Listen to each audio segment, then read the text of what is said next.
Apa kabar Bapak Ibu Saudara? Kita jumpa lagi dalam sapaan Firman GKI Ngupasan. Semoga Bapak Ibu semua dalam sukacita, di dalam pengharapan yang senantiasa menguatkan hidup kita. Hari ini kita akan melanjutkan pembelajaran kita tentang kasih dalam 1 Korintus 13 dan kita akan membaca bagian terakhir dari kasih yang dikatakan Rasul Paulus dalam 1 Korintus 13 ayat 6 dan 7. Ia tidak bersukacita karena ketidakadilan, tetapi karena kebenaran. Ia menutupi segala sesuatu, percaya segala sesuatu, mengharapkan segala sesuatu, sabar menanggung segala sesuatu. Bapak Ibu Saudara sekalian dikasihi Tuhan, tahun 1700-an sampai 1800 ada seorang teolog gereja Metodis bernama Adam Clarke. Adam Clarke adalah seorang yang begitu luar biasa di dalam karya-karya teologinya untuk gereja Metodis. Bahkan teologi Adam Clarke menjadi teologi pokok di dalam gereja Metodis. Adam Clarke menyelesaikan tafsir Perjanjian Lama dan Perjanjian Baru selama 40 tahun. Dia menyelesaikan tafsir Perjanjian Lama dan Perjanjian Baru. Kita tahu bahwa Adam Clarke ini adalah seorang yang luar biasa. Tetapi di dalam perjalanan hidupnya Bapak Ibu, Adam Clarke ketika masih sekolah teologi, dia dianggap sebagai mahasiswa teologi yang paling bodoh. Bahkan hampir semua dosen membicarakan tentang kebodohan dari Adam Clarke. Sampai kemudian pada satu hari, Adam Clarke bertemu dengan seorang pendeta, dengan seorang hamba Tuhan yang menyemangati dia bahwa dia bisa menjadi orang yang luar biasa karena Tuhan memanggilnya, karena Tuhan akan memperlengkapi dia. Hamba Tuhan itulah yang kemudian mendorong Adam Clarke untuk menjadi seorang mahasiswa teologi yang terus belajar, sampai kemudian menjadi teolog yang terkenal, menjadi teolog yang karya-karyanya dihargai oleh gereja Metodis. Bapak Ibu Saudara sekalian, kita melihat di dalam bagian terakhir ajaran Rasul Paulus tentang kasih kepada jemaat Korintus.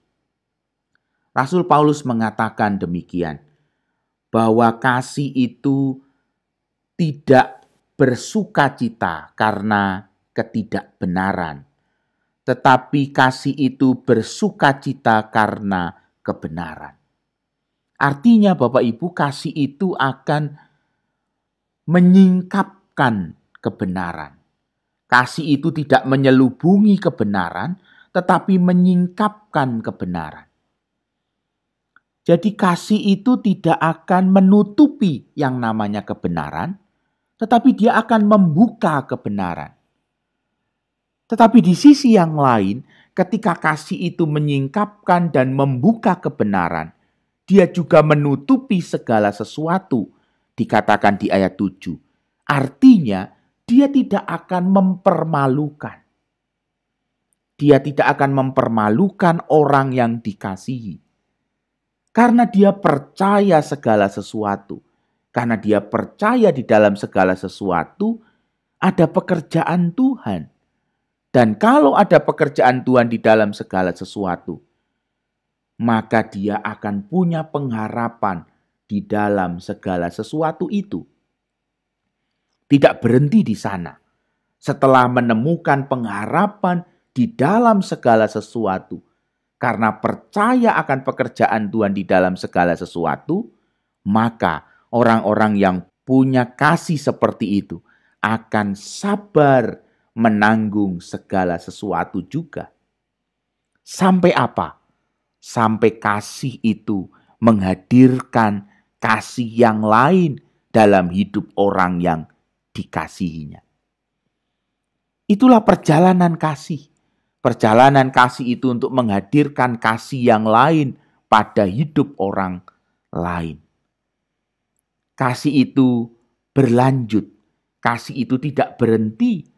Karena kasih itu akan membawa seseorang mengalami kebenaran. Dan kebenaran itu menguatkan orang lain. Untuk orang itu pada akhirnya juga menguatkan orang lain lagi. Bapak Ibu Saudara sekalian, yang dikatakan oleh Rasul Paulus di dalam bagian ini menjadi sesuatu yang sangat indah. Karena kasih itu sesuatu yang aktif. Kasih itu menghadirkan pekerjaan yang semakin hari semakin luar biasa. Kita diajak untuk melihat betapa banyak orang-orang yang luar biasa. Karena mereka mengalami kasih. Mereka mengalami kasih yang tidak mempermalukan mereka. Kasih yang menyingkapkan kebenaran, kasih yang menyingkapkan rasa percaya, kasih yang menyingkapkan pengharapan, kasih yang juga menyingkapkan kesabaran menanggung segala sesuatu. Sehingga ada orang-orang seperti Adam Clark, seperti Josh Matheson. Josh Matheson adalah seorang Kristen yang mengalami kebutaan, dan kemudian Josh Matheson menjadi seorang yang bisa menerima kebutaannya itu untuk terus berkarya. Ada juga orang-orang seperti Fanny Crosby. Ada orang-orang seperti Nick Vujicic. Orang-orang yang dikuatkan. Karena apa? Karena mereka menemukan kasih yang menyatakan kebenaran. Kasih yang menyatakan rasa percaya. Kasih yang menyatakan pengharapan. Bahkan kasih yang sabar untuk menanggung segala sesuatu. Kasih itu tidak mempermalukan, tetapi kasih itu tetap menyingkapkan kebenaran. Hiduplah di dalam kasih Tuhan, karena kasih Tuhan Yesus Kristus, kasih yang diajarkan Rasul Paulus, adalah kasih yang sejati. Tuhan memberkati kita. Amin.